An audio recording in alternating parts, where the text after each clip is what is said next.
The world we see is only a fraction of what exists. Hidden beneath layers of silence and secrecy lie truths that governments deny, scientists fear, and witnesses never live long enough to prove.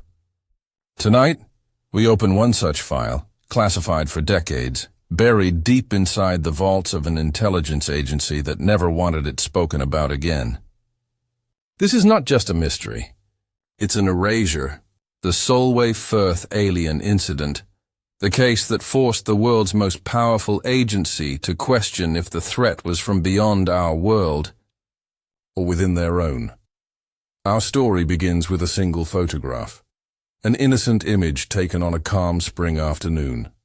A father captured his daughter smiling in the sunlight, unaware that standing right behind her was something not human. No one saw it with the naked eye. No one felt its presence, but when the picture was developed, it revealed a figure in a silver suit, tall, expressionless, and radiating light. It looked almost mechanical, like a being wrapped in an aura of cold steel. That moment marked the beginning of the most classified alien investigation ever conducted in British history. The photo was never supposed to reach the public. It was confiscated, sealed, and buried inside a folder marked with 3 bold letters, ISI. But someone leaked it. Someone wanted the truth to be known. And that's when the watchers in the dark turned their gaze toward the one man who had seen what no human was ever meant to witness. His name was Jim Templeton. When the photo surfaced, it tore through the media like wildfire. Newspapers screamed alien caught on camera while skeptics called it a hoax. But the truth began unfolding when 2 men in black suits arrived at Jim's door. Their car had no license plate, and their accents didn't match any region he knew. They called themselves inspectors from the ministry, but something in their cold, rehearsed voices told Jim they weren't from any ministry that existed on record. They took him to the marshland where the picture was taken, asking questions that didn't make sense about radiation, magnetic pulses, and unexpected transmissions. Jim felt uneasy. He had seen soldiers before, but these men were different, too calm, too precise. One of them looked at the sky every few seconds as if expecting something. Then came the question that froze Jim's blood. When the light flashed, did you hear them speak? Jim didn't know what to say. There hadn't been a sound, only a strange silence right before the shutter clicked. The men exchanged glances and noted something on a device that emitted faint blue light. Minutes later, they vanished. Their car drove toward the horizon and simply never reappeared. That night, Jim couldn't sleep. His daughter cried in her dreams, whispering about the shiny man who kept calling her name from outside her window. Jim rushed to her room, only to see the marsh glowing faintly in the distance. A soft humming filled the air, a vibration that seemed to move through his chest like a second heartbeat. He didn't know it yet, but the photo had opened something far beyond his comprehension. Days turned into chaos. Jim's phone began ringing at odd hours, only to play a recording of static and whispers. When he developed a second roll of film from that day, half of the images were gone, replaced by blank white frames. The negatives looked as though they'd been burned by light, but the burn marks formed symbols, circles divided into 3 parts, identical to those found in ancient cave carvings. Jim took them to the authorities, but the officials dismissed him. Still, their eyes betrayed fear, not disbelief. Something had already reached them before he did. Late one evening, Jim noticed strange vehicles near his property, black vans parked with engines off, windows tinted. His radio turned on by itself, broadcasting foreign transmissions mixed with his own voice from earlier recordings. The same words repeated endlessly. They are watching. He began marking the times and discovered a pattern. The signals came precisely every 3 hours and 33 minutes. It wasn't random. It was a message. His wife begged him to destroy the photos, but Jim couldn't. He felt drawn to them, as if they were calling him. The moment he tried burning one, the power in his house failed, and the walls began to vibrate. Outside, the marsh shimmered again, and standing in that pale blue light was the same silver figure, closer this time, motionless, waiting. The next morning, men from the intelligence agency arrived, not to investigate, but to confiscate. They told Jim his photographs were now property of the state, and warned him never to speak again. When he asked who they worked for, one of them smiled faintly and replied, "We don't exist. The photos were taken, the negatives destroyed." And Jim's reputation smeared across every newspaper as a liar chasing attention. But deep down, Jim knew. Silencing him only proved how real it was. He tried moving on, but strange things began happening to his daughter. She would draw pictures of the silver beings, describing how they talked through lights. Her drawings were detailed, too detailed for a child. Every time she finished one, her nose would bleed, and her eyes would flicker, as if she were remembering something that didn't belong to her. Jim took her to doctors, but none could explain the symptoms. The only advice he got was to stay away from electromagnetic exposure. One night, Jim recorded her sleep.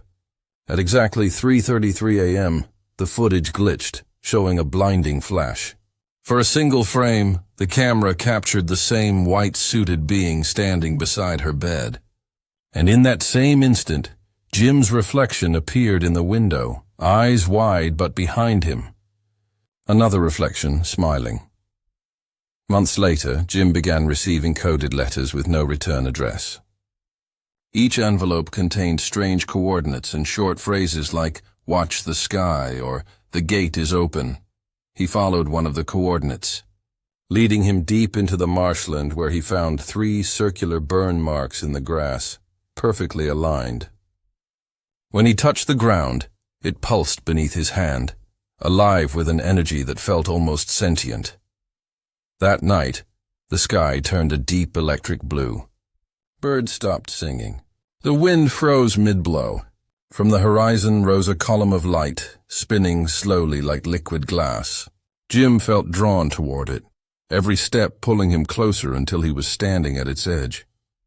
Inside the light, he could see shapes, figures moving in synchronization, tall and fluid, with faces that rippled like reflections on water. They weren't just watching him. They were studying him, scanning him. The next morning, Jim awoke miles away, drenched in dew, with his clothes reversed and his camera shattered beside him. He checked the lens, and inside it was a small metallic fragment, pulsing faintly. Whatever had happened, it left something behind, something alive. After that night, Jim was no longer the same. His pulse flickered irregularly, and lights would dim when he entered a room. The agency returned, this time taking him into custody for evaluation. They interrogated him for hours, showing him photographs of people he didn't recognize. Scientists, soldiers, even children, each marked missing. The lead officer leaned in and whispered, "They took them too. But only you came back." During testing, doctors found an unknown metallic residue in his blood, resistant to all analysis. His brain scans showed foreign patterns, frequencies that matched deep space radio signals. The report was stamped classified, and Jim was quietly released with a warning. Forget the light. Forget the sound. Forget what you saw. But he couldn't. The humming never stopped. It followed him, even in silence. As days passed, mirrors began to distort his reflection. He swore he saw another version of himself, expressionless, pale, and staring back through the glass. One night that reflection blinked, but Jim didn't. Jim's brother, David, found him months later living in isolation. His house was covered with scribbled notes and strange drawings, maps of stars, equations, and repeated words. They're inside the light. He claimed that the beings weren't invading, they were replacing. that they were copying humans perfectly and releasing them back into society. He said he could hear the difference.